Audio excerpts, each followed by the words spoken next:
नमस्कार, मैं प्रतीक्षा पांडे और आप देख रहे हैं आपका अपना न्यूज चैनल हर्ष न्यूज, देसी भी विदेशी भी। आइए रुक करते हैं कुछ प्रमुख खबरों की ओर। लखनऊ में अब नहीं लगेगा पंडित धीरेन्द्र शास्त्री का दरबार, एलडीए ने जारी मैदान आवंटन किया निरस्त। कानपुर पुलिस ने डिग्री माफिया गिरोह का किया पर्दाफाश, 9 राज्यों तक फैला हुआ है कारोबार। मैथिली ठाकुर ने लालू यादव पर किया तीखा प्रहार, तेजस्वी यादव को बताया दुर्योधन। भतीजी की विदाई पर भावुक हुए राजपाल यादव, दिलासा देते हुए आए नजर। ट्रंप ने 11 लड़ाकू विमान गिरने का किया दावा, कहा 2025 में किया था भारत पाकिस्तान में बीच बचाव। राजधानी लखनऊ में मार्च महीने में प्रस्तावित बागेश्वर धाम के पीठाधीश्वर धीरेन्द्र कृष्ण शास्त्री का दिव्य दरबार अब नहीं लगेगा।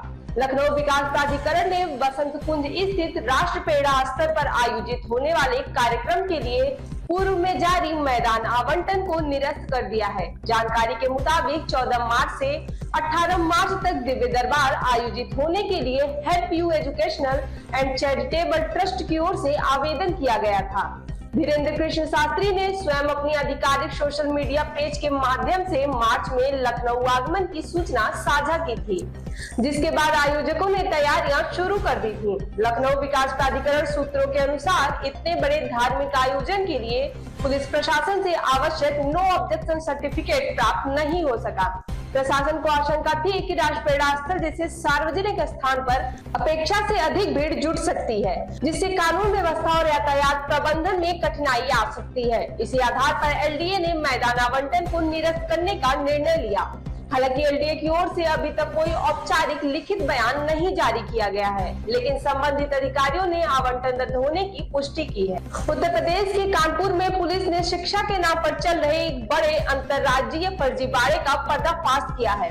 किदवई नगर थाना क्षेत्र में सक्रिय डिग्री माफिया गिरोह के 4 शातिर सदस्यों को पुलिस ने गिरफ्तार कर लिया है। इस गिरोह का जाल केवल कानपुर तक ही सीमित नहीं था, बल्कि देश के 9 राज्यों तक फैला हुआ था। पुलिस अब गिरोह के फरार चल रहे करीब 5 अन्य सदस्यों की तलाश में लगातार दबिश दे रही है।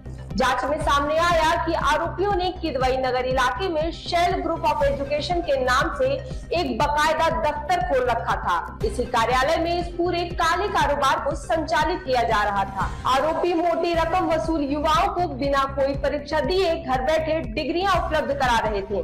पुलिस के मुताबिक यह गिरोह अब तक कई लोगों को फर्जी प्रमाण पत्र बांटकर लाखों रुपए की अवैध उगाही कर चुका है। बिहार विधानसभा में शिक्षा बजट पर चर्चा के दौरान बीजेपी विधायक मैथिली ठाकुर ने जोरदार भाषण से सदन में सुर्खियां बटोरी। उन्होंने अपने वक्तव्य की शुरुआत संस्कृत की श्लोक तपसो मत ज्योतिर्गमय से की। उन्होंने कहा कि जब इस सदन में खड़ी है तो यह श्लोक उनके मन में गूंज रहा है।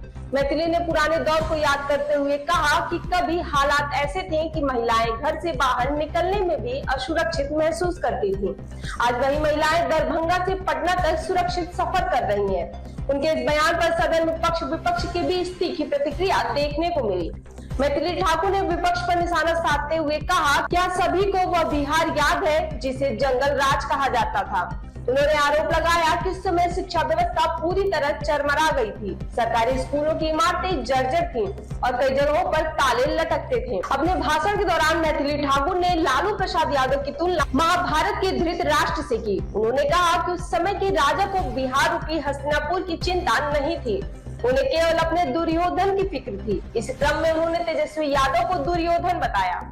इस टिप्पणी के बाद आरजेडी विधायकों ने कड़ा विरोध जताया। सदन में दोनों पक्षों के बीच तीखी नोकझोंक भी हुई। आज शिक्षा बजट पर चर्चा हो रही है तो मैं आपसे एक सवाल पूछना चाहती हूँ कि वो बिहार सभी को याद है। जब मैं उस समय को याद करती हूँ तो मुझे महाभारत के धृतराष्ट्र का हस्तिनापुर याद आता है, जो बहुत बड़े वरिष्ठ और बहुत ही अनुभवी नेता रहे, बहुत ही अनुभवी राजा रहे, लेकिन वो अंधे थे। और उससे भी बड़ी बात है कि वो देखना भी नहीं चाहते थे, क्योंकि उन्हें हस्तिनापुर की चिंता नहीं बल्कि दुर्योधन की चिंता लगी रहती थी। जब इस धरती की बेटियां स्कूल जाने से डरती थी, जब सरकारी स्कूल के नाम पर सिर्फ टूटी फूटी दीवारें, जब शिक्षक वेतन के लिए दर बदर भटकते रहते थे। बिहार में 2005 से पहले ऐसा ही अंधेरा था। स्कूल में ताले, पढ़ाई लिखाई नहीं, बजट आता था लेकिन बच्चों तक पहुंचता नहीं था।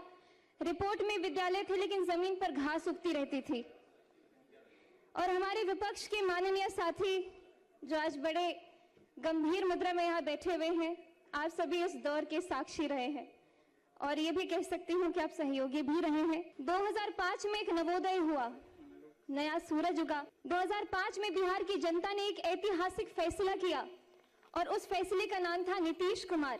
जब मैं यहाँ इस विधानसभा में खड़ी हूँ तो मेरे मन में एक श्लोक गूंज रहा है, तमसो मां ज्योतिर्गमय, अर्थात अंधकार से मुझे प्रकाश की ओर ले चलो।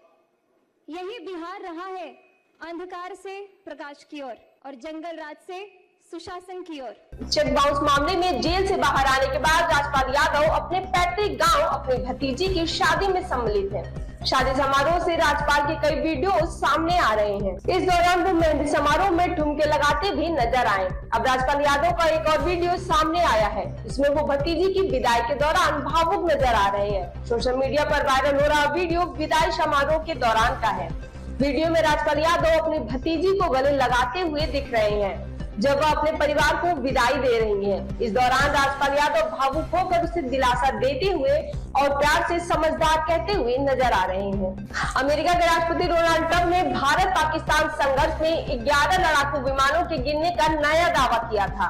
ट्रंप हर महीने एक नए प्लेन गिरने का दावा बढ़ा रहे हैं। 5 विमानों के गिरने से शुरू हुई अमेरिकी राष्ट्रपति के दावे का सफर इस साल फरवरी महीने में 11 विमानों तक के गिरने पर पहुंच गया।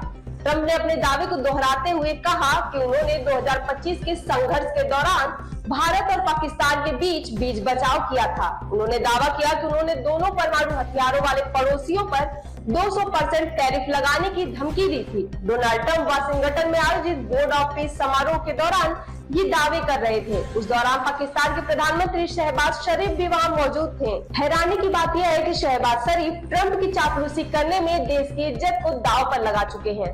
ऐसी और तमाम खबरों के लिए हमारे चैनल हर्ष न्यूज को लाइक और सब्सक्राइब करें।